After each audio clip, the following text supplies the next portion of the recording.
I mean, don't front. Y'all just took back Ricky Martin, okay? So. No. If you grew up in the church, you had a porn addiction. Squirting. Yeah. Talk about things you know about, Chris. Talk about things you're passionate about, and that's. I'm passionate about a very specific type of water play. Not all water play. I love water play. Well, what's the term? I think it's called piss play, but squirting is just its own category. Oh, okay. In general, squirting is just an elite category. Oh my gosh, girl! Let's get into that water play. Okay, perfect. A little water play. Okay. Welcome to Down Bad, the podcast where we celebrate the good, the ugly, and the down bad of life. This podcast is for the loverboys, the crashout cuties, and the hoes on the path of healing. I'm Quincy and it's your boy Chris here. I almost said it. What's up, hoes? But what's up, hoes? Truly, what's up, hoes? Thank y'all so much for listening to another episode of Down Bad. Please, as we always say, if you like this podcast and would like to see it grow, it would mean the world if you would give us a like, a subscribe, a follow, a rating. 5 stars is ideal. A subscribe. Oh, you said that.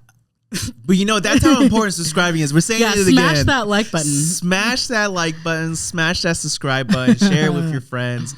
Comment on the videos. It means the world that if you do that, and it helps us out so much. So thank you so much. Yeah. And also, just want to give a shout out to Studio Geeky Cheese. Studio Geeky Cheese.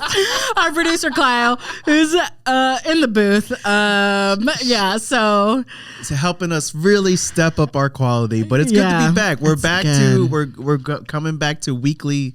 Yeah, to make you hoes happy, to satisfy the hoes. We're coming back to the algorithm. To satisfy the biggest hoe, the algorithm.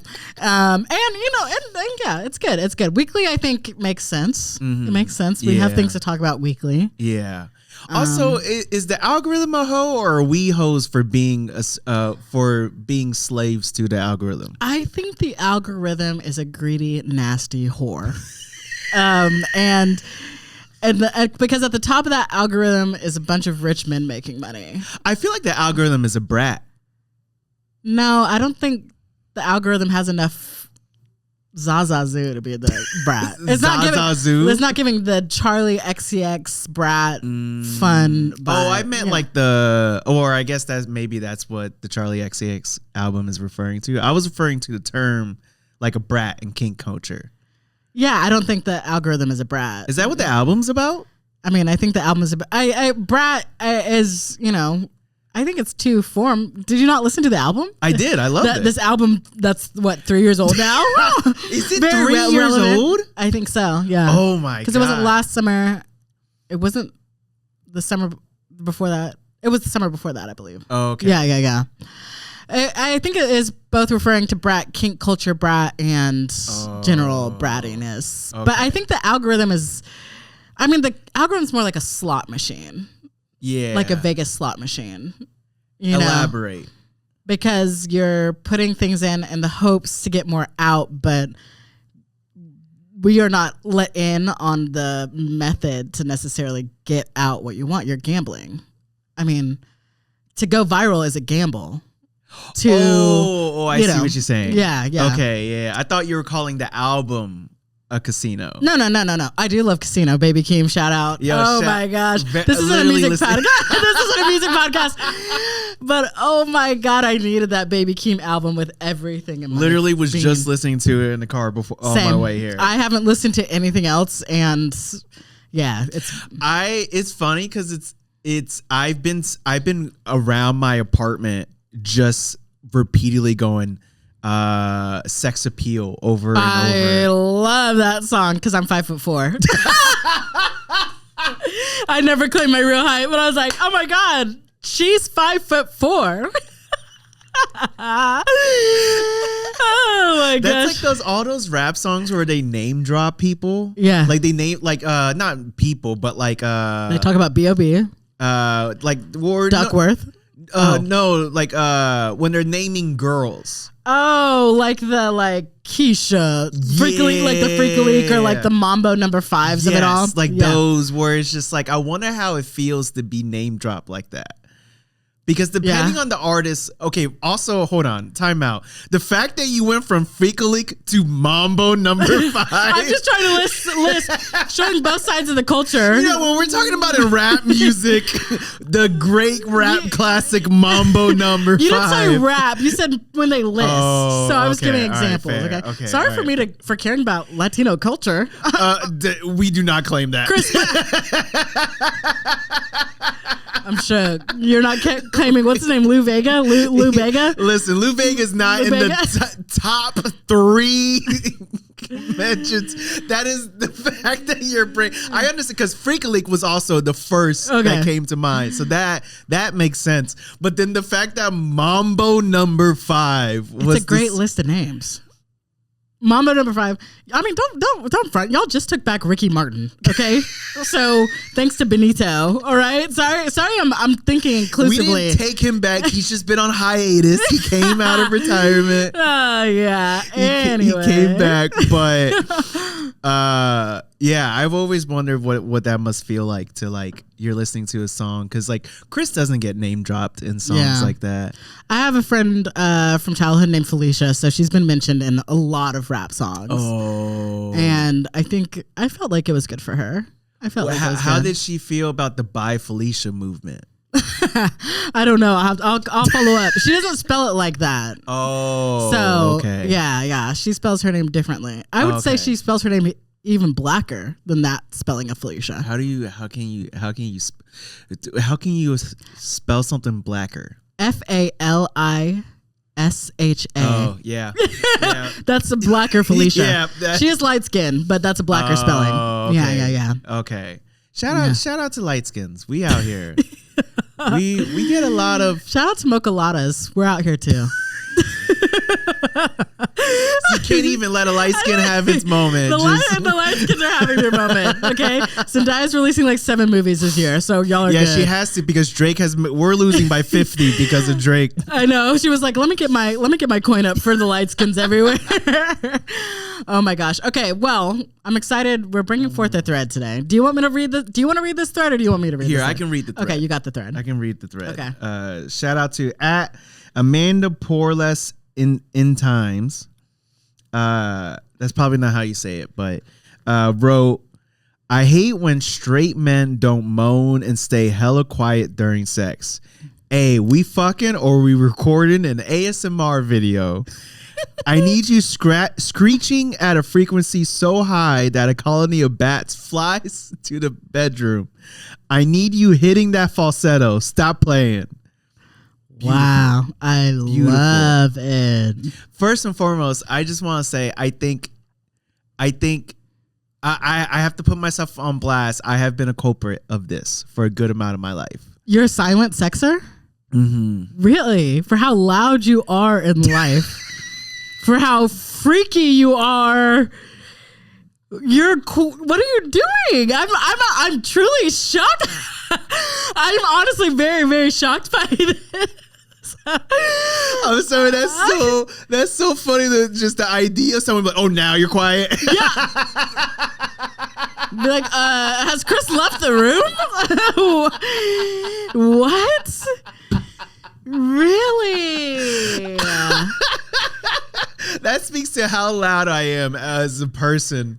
Because in fact, that's how loud I am and how much I talk as a person. Because my mom, growing up, that's how she could tell that something was wrong with me by if I wasn't talking. So you're tense during sex. You're like, I don't know if I like this or not. I'm just gonna be really, really quiet. I don't know. I think it's because I'm just so locked in. Your ADHD. My ADHD turns off during the bedroom. Actually, no, it's still on. I'll still be thinking about stuff. Okay. While in the midst of passion, but I think it's because one, I think there's a little bit of toxic masculinity of, as the guy, you should never be making more noise than the woman. Okay. I'm not saying that's right. I'm saying she's not talking about more noise, but noise in general. Okay, go on. There's two. It's kind of. I think a lot of men not making noise. Well, actually, I guess first and foremost, because I don't fuck dudes. As someone who does fuck dudes, is that a common thing that dudes don't make noise? Not when I'm fucking. Listen, when you got that grip. No. I can't remember the last time. I guess there's maybe a couple of people I've maybe hooked up with that have been silent in the past, but I don't I mean, it wasn't obviously a good hookup, but anybody who I've hooked up with regularly or had sex with regularly, I don't think it's like silence. Yeah. I mean, there's always the heavy breathing. That's like a base level. Yeah. But I think when people are into it, noise usually happens of some kind.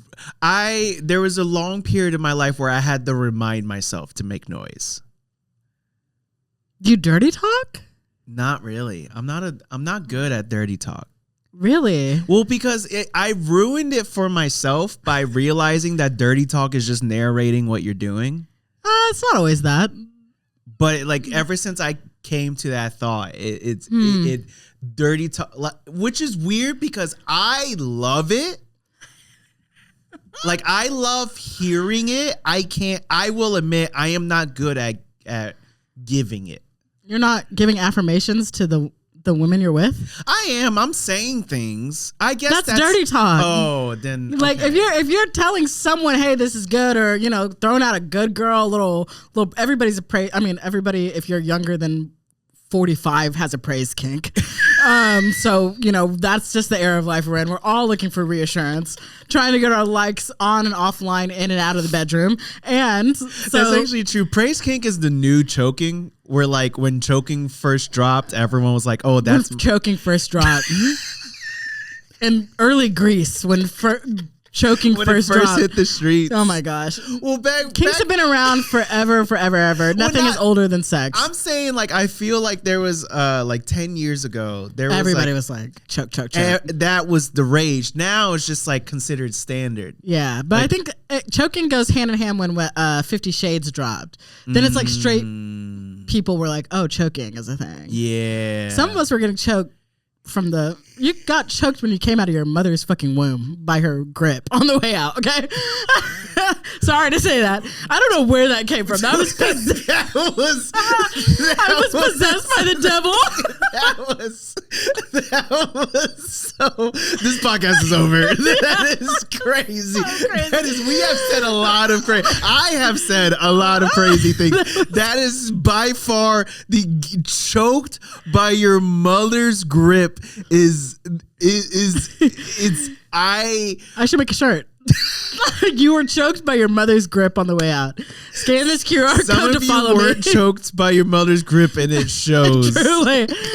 Oh my gosh. I do think the whole like BDSM, like choking, all that stuff, has been more common for a long time. But I do think it does align with like the 50 Shades of Grey because it made it mainstream. Yeah. But the no noise aspect of it all, I really think that's always been there's only, every time I've been with a straight man in particular who doesn't make noise or anybody who doesn't make noise during sex, I assume they're not enjoying it. Oh. Or I'm like, hey, what's that? Or, if it's... That's why I've reminded, like I went through that phase of having to remind myself like, to make some sort of noise, because for me it's not I'm not enjoying it or anything like that. I think it's trying to take yourself out of it so you can, to put it lightly, enjoy it longer, if that makes sense. Okay. Which that's something that I worked in sex therapy of undoing, of like allowing yourself to just be in the moment and enjoy it. Just feel it. And like, also the very first sex therapist I ever went to, she helped me unlearn a lot of that stuff of like, sex doesn't end when the guy comes. It ends when both parties feel satisfied.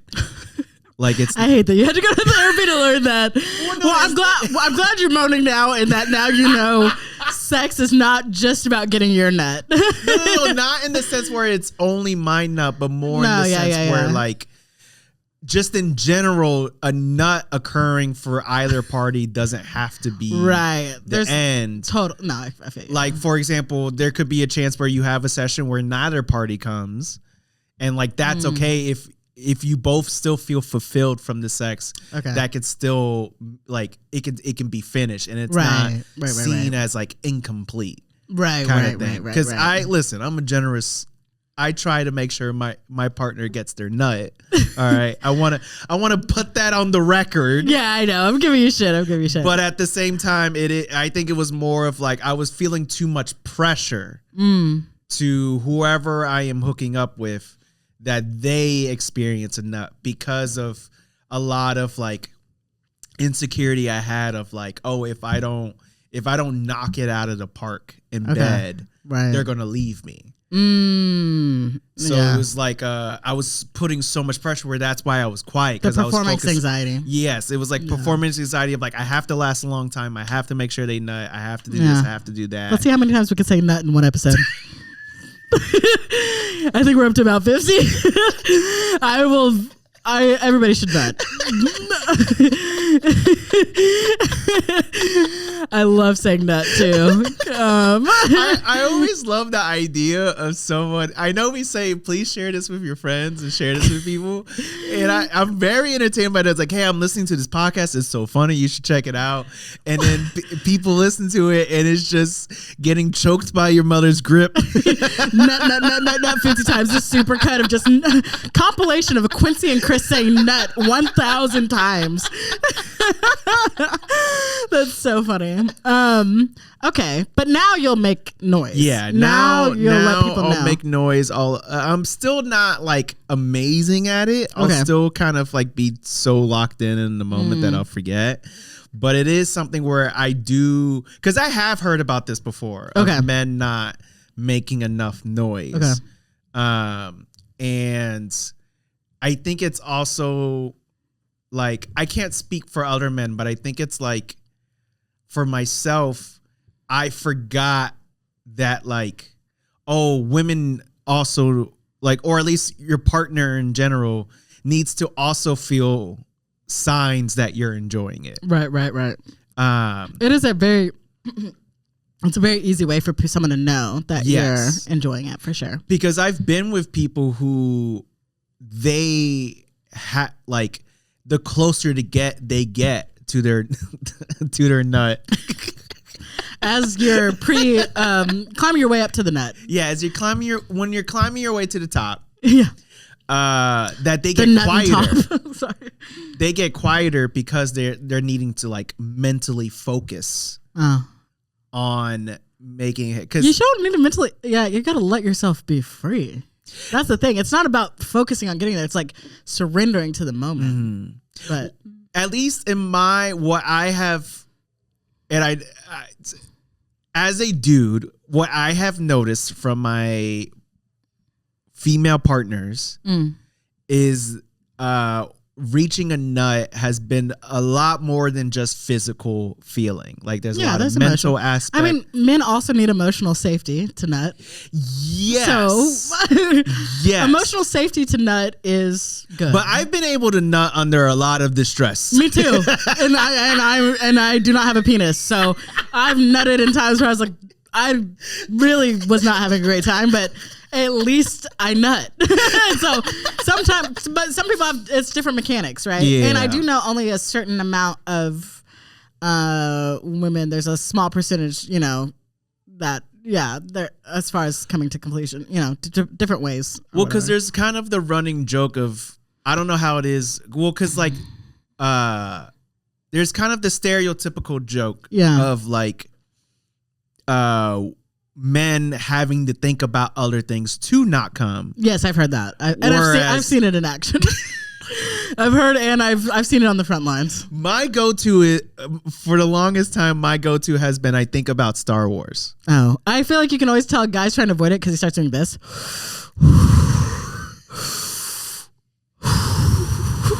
You know exactly what I'm talking about. I'm like, wow, I didn't know you were like into meditation. These You don't deep need to breaths. release our secrets like that. It is a thing. It's like the breath work becomes very evident.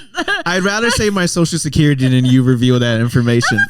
Everybody who's been under a man on top of man, I have seen that moment where it's like, and you're like, I didn't even know you could breathe deeply when you weren't vaping, you know? So there you go.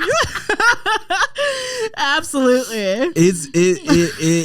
There's a lot of like thinking, and like you don't ever hear about a woman thinking about baseball so she doesn't come.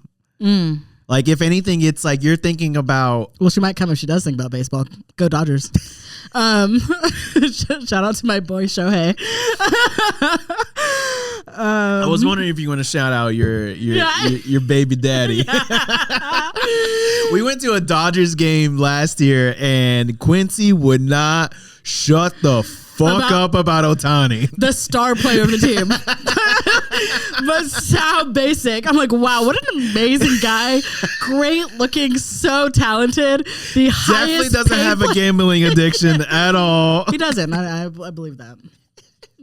Yeah, it was all the translator. It was definitely not the translator being the, what's the word when someone, fall guy. Yeah, the fall guy. Yeah. There you go. Sorry for giving out the deep breath secrets. If we need to cut that. No, it's okay. It's about time that the world knows. But no, so I think it's very much, my speculation has always been, if a dude is quiet, it's one of two things. One, he's trying not to come. Okay. So he's kind of not allowing himself to fully feel the things. Right. Or B, it's a element of this toxic masculinity that makes men feel like it's quote unquote gay to like make noise in bed. Because a lot of porn is not really dudes being vocal. There's obviously porn where dudes are vocal. Okay. But it's I feel like a lot of, or there's a good amount of porn where the dude's just kind of like there. I feel like in the majority of porn I've seen, men are extremely vocal. Really? Or making noise. Yeah. But maybe we have different algos. And I do watch a decent amount of straight porn. I mean, so it's not like yeah. Mm-hmm. But straight porn, yeah. I mean, I no topics really, no categories off limits for me. I'm a connoisseur. But I I've looked around at I'll take a peek. You know. I love the way you said that, because the way you said that was like, listen, I've done my research. Some of us have been online too long. My palette is wide. There's a part where I was like, I think I need to download Tor. Okay, I've seen every single.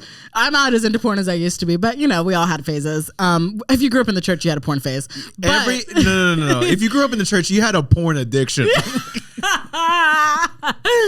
It was a full-blown addiction at some point. That, at least myself, it was. I don't have it now, but definitely when I was younger and having no sex, it was a full-blown addiction. Yeah. And then once I started actually having sex, I felt the need for it less. Yeah, and I also just think now I watch it and I'm just like, I don't know. There's not a lot that it does for me in the same way. Well, I think it's because the older we get, the more we learn about the truth behind the industry. Well, if anybody, porn studios are hiring, I'm very interested in producing porn. I think would be a very interesting job. I think it's just a matter of what's turned me off in porn recently is just people aren't getting paid for sure. Mm-hmm. And I don't know. I think when you're porn, to me, I'm at the phase in life where it's utilitarian. Like, oh, I need to jerk off and I want to jerk off in 3 minutes. Oh, that's you know what I mean? It's not I don't even really watch videos anymore. I just go to like a subreddit. Yeah, I watch the GIFs. Oh, listen! Shout out to r/porn in 15 seconds. That is not the GIFs. Oh my gosh! That is exactly. It gives me the beginning to end that I need to see. I get to see all stuff. Yeah, it has no audio, so I don't have to worry about people hearing about what I'm watching. It's perfect. Well, that's the thing. Audio is huge for me. Oh, really? Because audio that's where does add a layer. Audio to it. adds something. There's also this app called Quinn. Not me, but that is audio erotic porn. The creators on there that are biggest are men doing that. And I also think a lot of it because I did the free trial. It is men. Well, the idea of someone recording that by themselves is also very funny, but the men moaning and all of that is happening in that audio erotic porn. So I do have a follow-up question. Have you hit a falsetto now that you are boy moaning? Not a falsetto. Okay. But I have made well, first and foremost, I think we need to make it clear it is when someone is, no matter their gender, when they're nutting, the noises that they're making, it has to be a safe space. Well, yeah, of course. It has to, because I think it's... There should be no judgment. If you're trying to make that person nut, you have to accept their nut for what it is. If that's your goal, you honor what happens in that moment. You know? You can't be a real freak or good in bed if you're not... had a true nut, you're not nutting pretty. Yeah. I don't know. I mean, it depends. But you're into whatever the person is doing. Yeah, right? Yeah, so, exactly. I don't know. It's hot. It's hot, right? It's not like pretty. It's like a moment. It's a human experience. It's connection. Right. I haven't falsettoed, but I definitely have made very caveman-like noises. Okay. So that's definitely happened, but it's very much where I think even back then when I wasn't making noise, I was still making noise at the nut part. Yeah. Like that, but it would be like quiet. You can't do a no noise nut. It's impossible. You shouldn't. That's illegal. I think that's serial killer. The only time you make no noise when you nut is if you're like jerking it and everyone's asleep and you're trying to like... Yeah, you're at your mom's house. Like, or something. You know what I mean? Like, yeah, that's like... That is like the only... You know. Okay, but when you're visiting family and you got to get a nut off, that feels criminal. High stakes situation for sure. Like knowing your family is asleep in the room next to you... There's something about where you're like, I have to get this out. Because you're stressed. You're with your family. And you're like, I have to just crank this and be done because we couldn't decide what to eat for 5 hours today. You know? And then that's a utilitarian nut as well. It's like, I haven't nut in 3 days, and if I don't do it, I'm going to burst in my pants. I need... Or I'm going to kill every single one of my family members. I have to stop being horny while we're watching Bluey. Yeah, truly. I need to nut. Well, I'm glad you're making noise now. Thank you. And no, I 100% agree with this thread. I mean, I sent it to you for one. But I will say, yeah. Well, it's funny that you agree with it because you said in your personal experience, people are making noise with you. So mostly, but I'm saying like that means something to me. Oh, I see what you're saying. Yeah. Like, please. And yeah, definitely hit a falsetto. I love when that happens. But I'm a demon. And I saw it there the other... Yeah, I'm not going to get into that. I shouldn't get into that. But I will say, yeah. I mean, I'm trying to elicit a reaction, you know? So it's good to know that I'm getting one. Yeah, you want to know... It's like when a chef is told compliments. Yeah. You want to know they're enjoying the meal. Or like... Better a chef, you're eating the food and you're like, this is so good. Or someone that dances when they get the meal, you're like, okay, yes, they loved it. Right. You know? I think also too, a big reason why I'm quiet is because I kept hearing TikToks and tweets about women saying, don't ask me if I like that. That's so, don't get your information off the internet.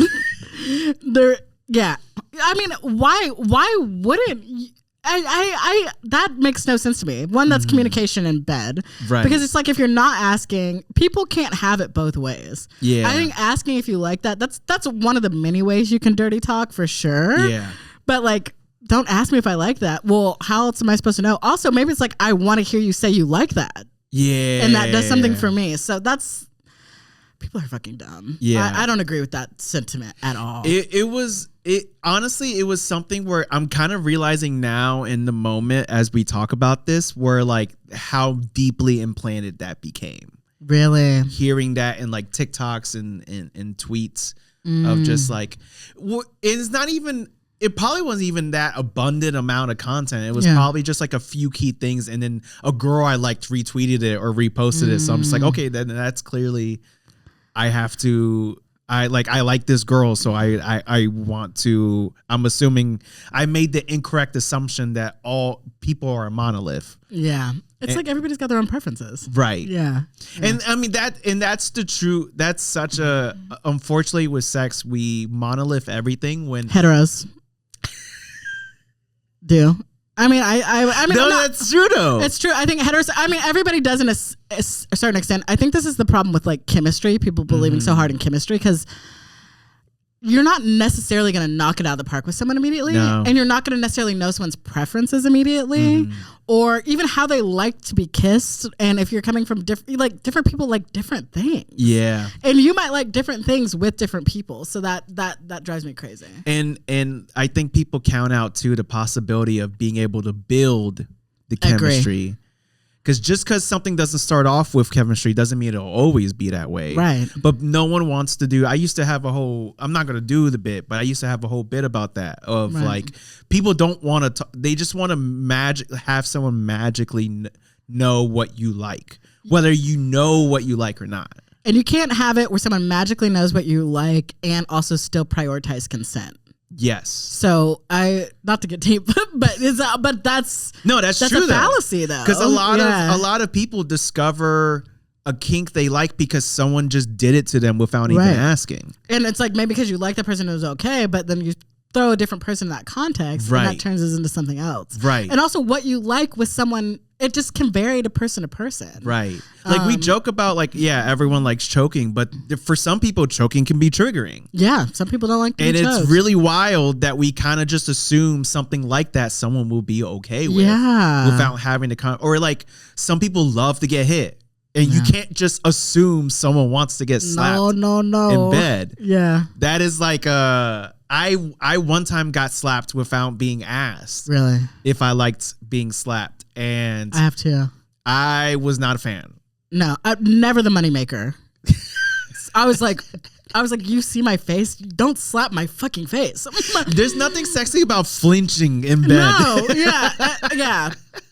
I think you should definitely have a discussion and talk about what you like or things you might be interested in. Also, it's like you have to decide if you're into that with that person. Some people's your level of safety can vary with who you're with too. So exactly. Yeah, but dudes, hit that falsetto. You know what I mean? Let a girl know. You know, let a girl know that you're enjoying it. Let your whether they are a romantic partner or simply just a sexual partner, let them know that you are enjoying it. Yeah. And if you're not enjoying it, then you know what? That's a different discussion that you should also say. You actually very much have the right to be like, I am not enjoying this. Yes, exactly that. Oh my gosh. Well, great thread. Great discussion. I know today we had a topic. I think this topic is a good segue for this episode. Yes. We're talking today about emotional affairs versus physical affairs. Yes. And maybe basically the differences between the two. And I think because there's a lot of, I think it's become over the past couple of years, it's become a big topic on TikTok of people talking about emotional cheating. And like what they classify as emotional cheating. Really? What are some classifications you've heard? Well, so there's a lot of stuff that I think is like, oh, I don't think this is emotional cheating. I think this is being like, not to sound like a dick, you being like insecure. Okay. Or just not insecure, what are a couple of those examples? Lack of security. Like an example of one is like, it depends on the account and the person, but there's some where it's like there's for one example is telling someone else who's like the opposite sex something that you wouldn't tell your partner. It's funny that it becomes only an emotional affair when it's talking about the opposite sex. Like if someone's telling their best friend that same thing, would you feel the same offense? Me personally, I see what you're saying. I think the standard person would be like, no, that's different. Yeah. But it's like, that's a very good point where it's the same thing. Because it's like, obviously someone's going to tell their best friend something different than you, their romantic partner. Because friends are forever and relationships end. And that's terrible. But I will say, you know, that's also if you're gonna go that granular, you also need to think, because telling someone else something that also, if the person of the opposite sex, let's say we'll just go like with the binary, okay, like a man and a woman who have been best friends before the partner came into the scene, right? Is that now an emotional affair because he's telling his female best friend things? I think a lot of, and I'm not saying I agreed with these. These were TikToks where I was just like, y'all need to go to therapy. Yeah. Like, for example, and read a book. Another example is of emotional cheating is like if you're talking to a friend of the opposite sex about your relationship, like in a way that's like you're complaining, but which to me is like you're venting. You're venting. That there's no, it's like if there's an ulterior motive, that's different. But it's not bad because you're talking to someone else about the relationship. It's bad because you have an ulterior motive. I think emotional affair is like, this is now the person I want to tell first in the day. Yeah. Like the good news, the bad. Like now this is the person I want to contact about my worries and my troubles. And I'm not going to my partner about those things. Right.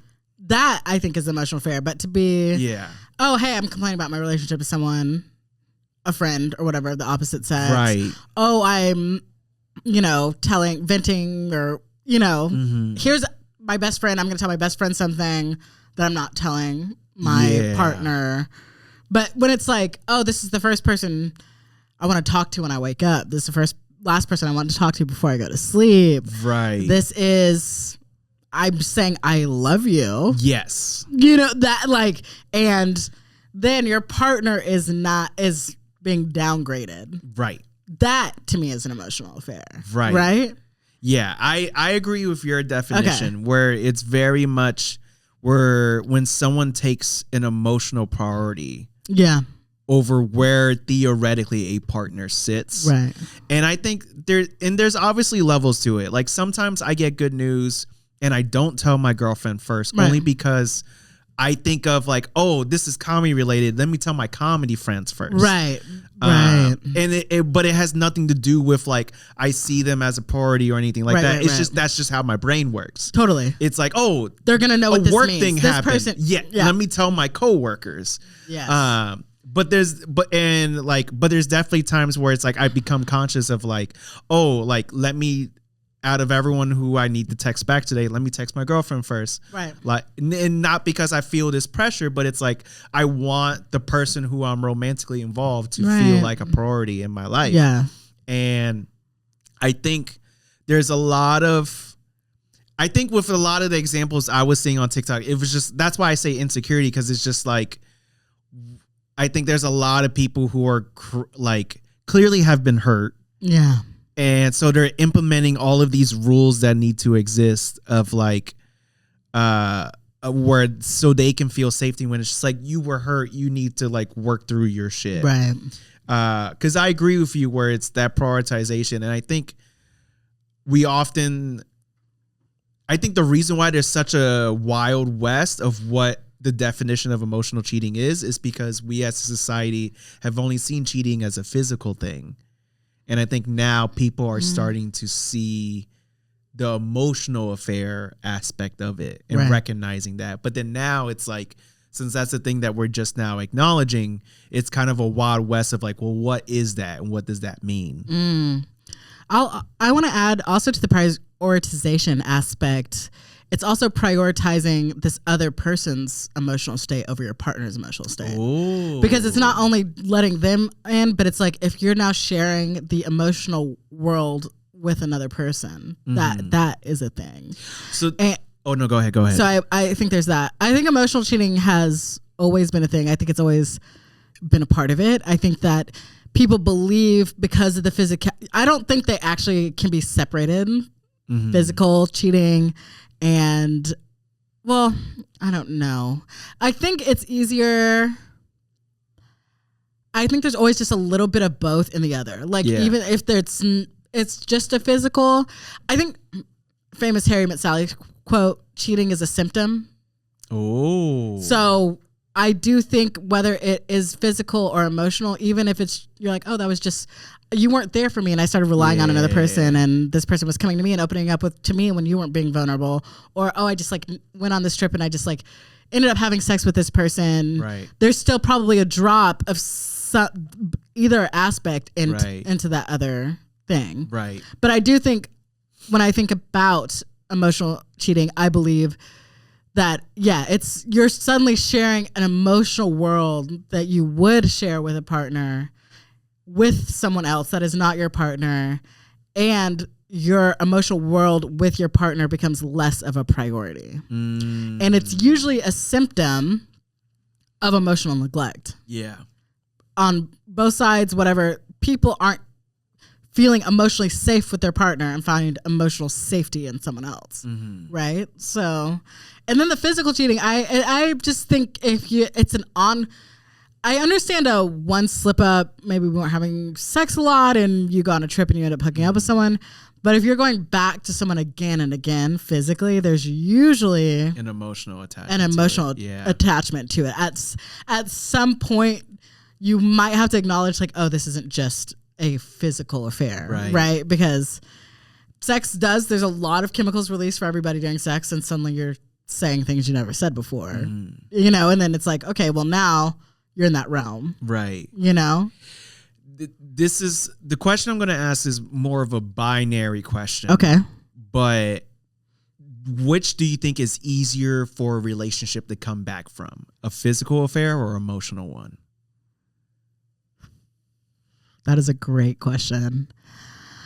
And the reason why I say that, I ask it that way is because I think there's obviously like so many different types of relationships. There's people who are strictly monogamous, people who are open, people who are poly. So like one might have a different type of weight than the other. Yeah. Well, I think people need to let go of the conception that if you're open, poly, etc., you can't be cheated on, because that's not true. I think that both can be equally hard to come back from, because it might just be a physical affair to one, but if your partner sees it as an emotional affair, there's that. I personally think an emotional affair would be harder to come back from, for the simple fact that that's usually a sign you have lost emotional safety with your partner. Oh. Because to me, if you've lost and your emotional safety has ruptured between you and your partner, how do you come back from that? Yeah. Right? Like, you might, because even if you take steps and then you're like, well, you're always waiting for the other shoe to drop, depending on how deep and how long you let it go. Right. Both the dissolution of emotional safety within your actual partnership. Right. So I feel like that would be harder. I think it would be easier to come back from like, okay, you just, you had a little tryst. You're on a party weekend, blah, blah, blah. But, I'm going to assume my parents don't listen to this podcast. But, I think that, it's like, but if you're taking it to the level like, okay, you were living with someone else. Oh, you were telling another person that you love them, and you can say it was just a physical affair, but you were using that with someone else, right? Even if you didn't mean the I love you and you were leveraging that emotion against someone else, that also says something about the person, right, who was having the affair, and that was a betrayal so deep to the other person that they lost emotional safety, even if it was just a physical thing. Right. So I don't know. I mean, I think it's going to depend on the person. And I think that's just a hard line. Because I think the idea of cheating, because even I think with people who are open, it's like, if you're not being honest about your comings and goings, your nuttings and knowings, then you like that? Then it's like, okay, that's gotta be the episode title. then that's, you're cheating, because you're either breaking whatever the contract is, unless you have a don't ask, don't tell policy, then that's one thing. But if you have guardrails or whatever in place, things that you're not honoring what's in that partnership, you're now in the cheating. Yeah. Right? I agree, where I think I think for me personally, to answer my own question, I think emotional is harder to come back from. Right. And I think me personally, I don't know if I ever been cheated on. There's one relationship where I know, but genuinely, the one relationship where I speculate it could have happened, I have no proof. But there's something in my gut where I was like, I feel like she did cheat on me. And I think if we were like, for example, if I did find out that she cheated, even if it was just physical, I don't think I could ever I don't think I would ever be able to rebuild trust. Right. After that. Because you obviously didn't trust each other to begin with, because you have this inkling that you think that there wasn't trust. Yeah. So, and also this person had a history of cheating on every single person they've been with. So it was just like, why am I special? Why am I special? Mm-hmm. And it was very much, I think, so for me, like if someone just physically cheated on me, knowing how my own insecurities and how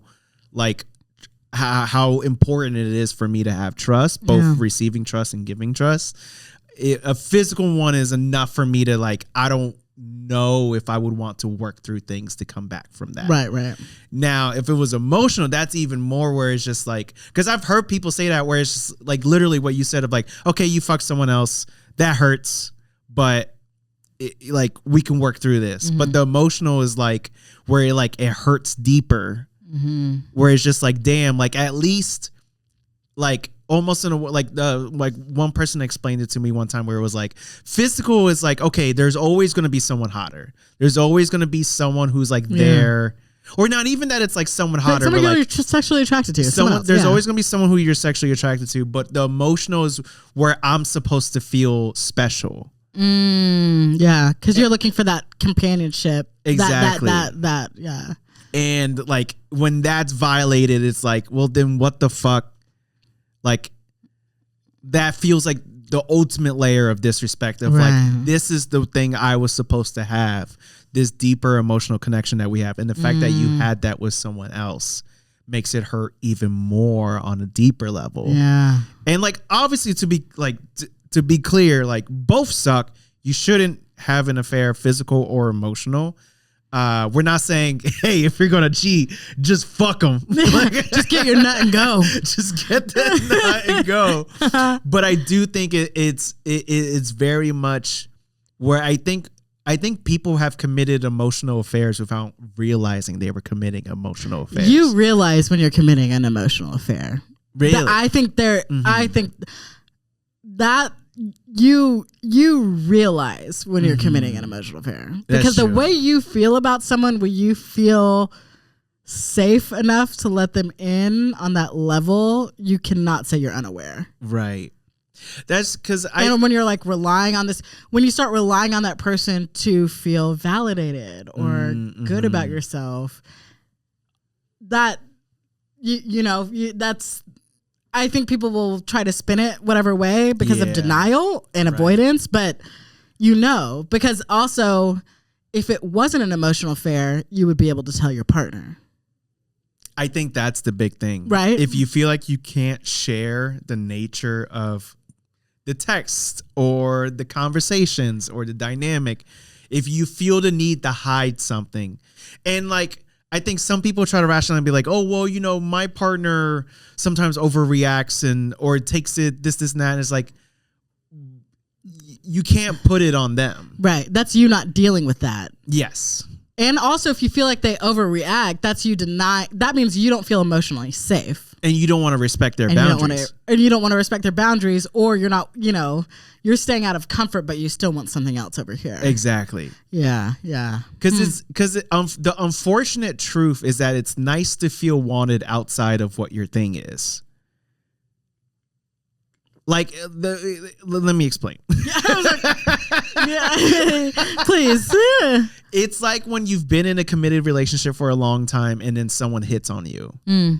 Like, for example, you like to be desired. Exactly. People like to still be desired and get attention. I have no intention on acting on it, but it's just nice to know, like, okay, I still got it. Right. And I think that's like, I'm not saying if that happens to you, it's a slippery slope, but I think that's what hooks people. Right. It makes them like want to open the door towards like an emotional affair. Like, I think can I just add something real quick? Yeah. I think that hooks people, but if that little bit of getting hit on turns to you like, oh, I need that, you need to recognize that something is missing in your relationship. Yeah. That you're now like, I need that. Yeah. I'm so thirsty for that attention or validation. I have to go so hard in on, like, I'm tempted to like see where this takes me. That means that something is missing over here. Right. Either something is missing or there's something within yourself that you have to unpack, where, because I think there's sometimes where people are getting what they need, but they want, it's not enough. It's not enough. But that's all. But you're still, there's no such, you might, if it's not enough, you're not getting what you need. Too. I see what you're saying. Yeah. But because it's like, it's okay if you need a high level of attention or validation, or you have a different, I mean, I don't love this, but like a different love language that you feel like your partner can't ever meet. Right. Then it's like having a really real look in the mirror and being like, oh, this person doesn't know how to make me feel emotionally safe. Yeah. This person, this compliment from this rando over here meant so much to me because my partner hasn't said X, Y, and Z to me or whatever. Or it's like, or they're critical, or I'm this or that, you know, whatever the ways are. Right. You know, so I think there's like some introspection that needs to happen. Yeah. Because you only want to follow that road. I love attention. I also like being with people who get attention and seeing them get attention. But if it's enough to make either of us be like, well, I need to go that way, right? Then you have to. That's true, and that's a good. I like that how you worded it, because it's like I also like attention. I like that feeling of like, ooh, but at the same time, I have no interest in anything more than that. Yeah, because I am very much someone who I am loyal to my person. Because my brain is like, oh, I would never, because it's like a fling will never outweigh not just the physical connection that I have, but the emotional and mental connection that I have as well. So for me, there's never any interest because of that. But there is like people like feeling complimented. People like feeling like some sort of attention. But I get enough affirmation at home. Right. So for me, it's there's nothing lacking. There's nothing missing that makes me search for it elsewhere. But also at the same time, once I'm kind of secured, like in a relationship, I stop trying outside, if that makes sense. Yeah, you've been wearing sweats a lot lately. He's in his sweatpants a lot lately. That's fine. He's got affirmations at home. That's literally so true. I was like, Chris is casual now. I am farting in public more. But I also think I'm going to just throw this other element out there. It's not even about randos, but if someone else's compliments or attention feels more valuable than your partner's. Yeah. Because it could be person specific. Right. When I get this from this person, this feels so good and so different, or whatever it is. That's yes. Then that means you truly have something for another person. Perfect example. I've been wearing sweats more, but whenever I ask my girlfriend, like, do I look good? And she says yes, like that chemically makes me feel better. So it's like I see what you're saying, where it's like if that wasn't happening, there would be a problem, but it isn't, and it's why I keep wearing sweats. She also keeps getting me free sweats. And no, I need that hookup too. I'm gonna put in my order. They're expensive sweats. I will say that. Yeah, they're very nice sweats. They're nice, so it's, but I am. That's hard. It's hard to call you out. Chris is a happy man right now, and I'm never gonna. I am a very, very happy man. I am very fortunate, and I love you so much. Yeah. I mean, it's complicated. Yeah. I think they're both terrible. I think you also. To say that there's not a Venn diagram or that a little bit isn't a need should be addressed. I also don't think openness is some cure or polyamory is some cure for stopping affairs, which people seem to think it is. I think everybody's got their own needs, but I also think it's about being real about what you need in a relationship and asking yourself the hard truth. It's like, does this person provide me X, Y, and Z, and is that enough for me, or am I looking for more X, Y, and Z? Right. You know, so yeah, because the perfect example, I know someone who they were married and then they opened their marriage and then an emotional affair occurred. Yeah. So that's very. I'm glad you said that. Of like, just because things become open doesn't mean you're exempt. And if you're suggesting open to fill in a gap, you have to be real about that. Yeah. Because if you're like, oh, this has been really hard, let's just like open it up and see where it goes, when you're secretly hoping to get needs met that aren't met there. Exactly. Which I think is why things turn into disaster quick when people aren't truly thinking that through. Right. Exactly. Yeah. But how do we put a bow on this? Stop being cheating assholes. Stop cheating. Be loyal. Or just normalize loyalty. Normalize loyalty. Normalize talking about what you need in a relationship. Yes. Normalize leaving people who don't meet your needs. Yes. Yeah, just normalize. Yeah, it's like normalize getting offline and not looking at TikTok to find out what emotional affairs mean. That I'm going to add in there because... Don't do that. Maybe look for the professionals to define emotional cheating. Professionals like us. Or ask yourself and then go from there. Yes, exactly. Ask yourself. Don't let someone else inform you what that means and put things in your head. Ask yourself how you feel about things. Yeah, exactly. Yeah. Exactly. Quincy, what is something this week that you aren't going to be down bad about? This week, I refuse to be down bad about... I've been feeling a lot of the pressure of not doing enough, which is hilariously, wild. This was going to be my thing. Yeah, but and coincidentally, I'm doing so much. But I have been feeling it's hard. Yeah, so I think I just need to be better about... Because sometimes it's funny because I've set out, this is what I'm focusing on. Yeah. And things are happening that are outside of that focus. And then I find myself disappointed that I'm not getting or doing this thing that's outside of the focus. Yeah. But I think one of the biggest lessons you can learn as an artist and living as an artist and making your money as an artist is the focus is necessary. And you have... It's all about weighing those priorities and being okay with your choice and letting go of the commodification 24/7 of every single thing.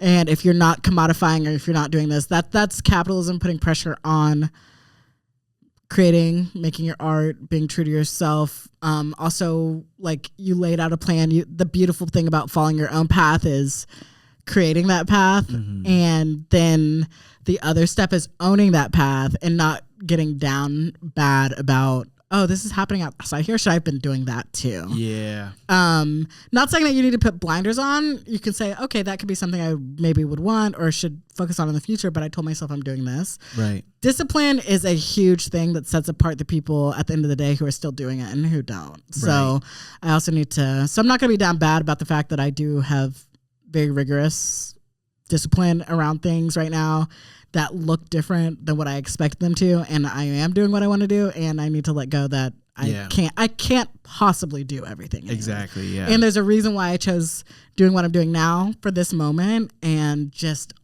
honoring that within myself as opposed to telling myself I should be doing 1 million other things. Mine was literally going to be the exact same thing. I love it. Yeah. So just to add to what you said, because I think one thing that doesn't help is that with social media, we're seeing everyone's success at highlights once. Only. Yeah. And because of that, we're not seeing like, okay, this person posted about getting on this show, but they're not writing something. They're not doing sketch. They're not acting or whatever. Yeah. They have this one thing. But then because the next story from the next account is I'm doing this acting thing. And then the next story of the next account is I got this writing thing. And it's like we think everyone is doing everything all at once. When in actuality, it's like we're only posting the highlights. And these are individual highlights of different people. They're not doing everything all at once. They are focusing on what's being fruitful for them in that moment.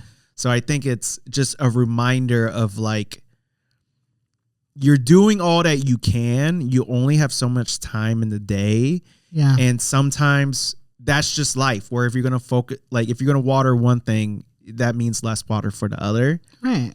And or that's those okay. are still sowing, right? Exactly. Like that is how agriculture works as a Right. You know, it's like sometimes things you've just planted out, that's putting in the ground. You're over here working on this. You're coming back to this in a different season. Right. Especially now with the pressure of, if you are an artist or a creative, the requirement to do all of the things yourself means that you cannot possibly, like, Exactly. sometimes you just have to leave some of this over here chilling for a second. Right. Exactly. Yeah. Quincy, if people like the things you say and the way you say it, how can they follow you? AshleyMadison.com. No,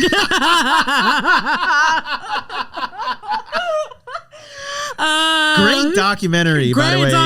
Great documentary. Great documentary. Quincy.Yeoman on the platforms I'm on. You can follow me at Chris Mejia Comedy on Instagram and TikTok, at Topher Mejia on Twitter and Twitch. Also follow at The Down Bad Show on Instagram and TikTok. And you can find us on YouTube as well. Yeah. But thank y'all so much for listening to another episode. Till next time, stay curious. Stay up.